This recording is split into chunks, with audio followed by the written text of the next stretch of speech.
Mga kapuso, nakataas po ngayon ng rainfall advisory sa ilang bahagi ng Palawan. Pinaalerto po ng Pag-asa ang mga residente sa malalakas na ulan. Tatagal po ang nasabing rainfall advisory hanggang alas 8 ngayong umaga. Ang pag-ulan po ay epekto ng trough o extension ng Bagyong Leon kahit nasa labas na po yan ng Philippine Air Responsibility.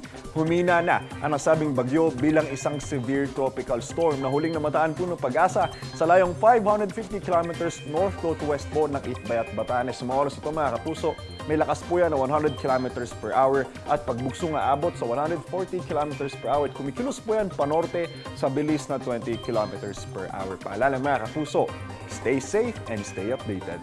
Ako po si Anzo Pertiera. Know the weather before you go.